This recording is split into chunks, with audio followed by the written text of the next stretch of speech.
the Germans didn't have a sense of humour. Quite clearly, they don't want to get involved in the shenanigans that's going on in the Ukraine at the moment, and because they're part of NATO, it's like, come on, we're all giving weapons and tooling up Ukraine. What are you going to give? So the Germans have sent 5,000 helmets to Kiev. I don't think that's bad, actually. Nothing like a tin hat for protection. Who said the Germans didn't have a sense of humour? Now, at the moment, I'm up to my eyes in wedding politics. Tears, tantrums, planning fever, what am I going to wear? All because my one and only is getting married in September. So great excitement. The happy couple sent out their electronic invites and the responses came tumbling back. There were a few people who couldn't make it, and no doubt the bride and groom were upset or disappointed.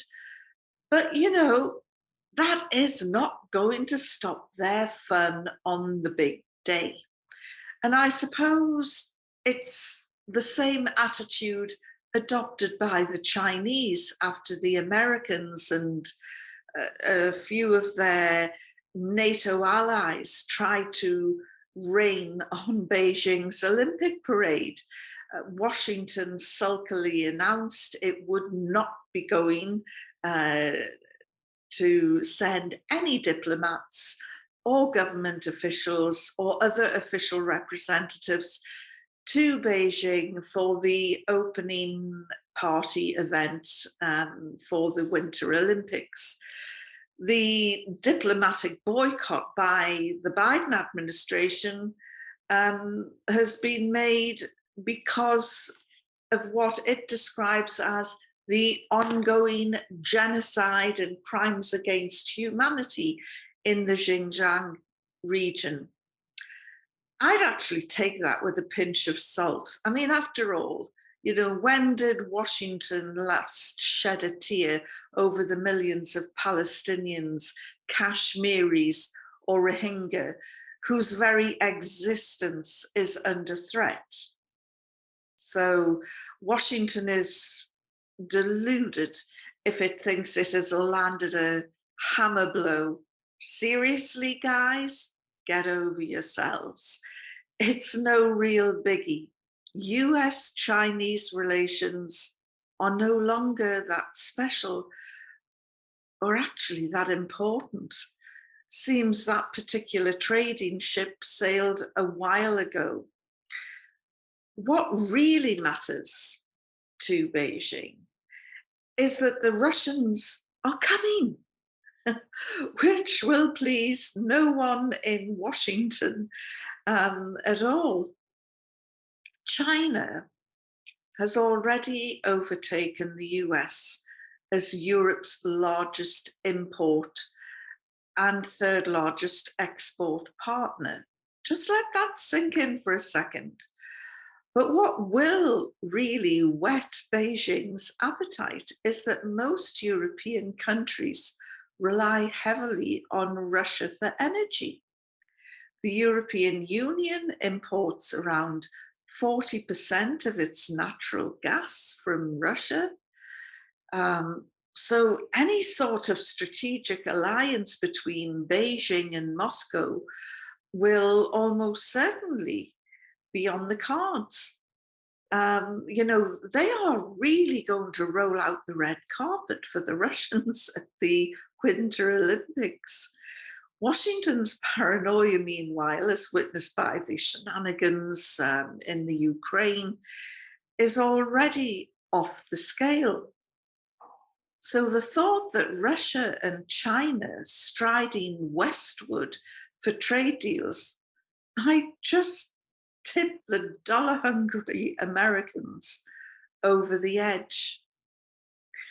Expect more tears and tantrums, ineffectual sanctions, saber-rattling and threats from the US in the coming months. Meanwhile, I'll get back to my daughter's wedding, which looks easy peasy from this perspective. I'm planning to go to Afghanistan soon because some of the mainstream media reporting has been bordering on hysterical and devoid of facts. And this is always a dangerous thing. So I want to go there and check it out for myself. I know the Taliban aren't everyone's cup of tea. And as I've often said, they like us in the West about as much as we like them. However, the reality is that the demonization of the men in turbans is unacceptable. They are Afghans after all and have the interests of their country at heart. Why on earth do you think they spent the last 20 years fighting the greatest superpower in the world and won? And by the way, when they arrived into Kabul to take power, it was virtually a bloodless coup. People wanted them, welcomed them back. Anyway, while I'm there, I'm hoping to meet pregnant New Zealand journalist Charlotte Bellis, who said she turned to the Taliban for help after being able to return home. And guess what? The Taliban went and helped her.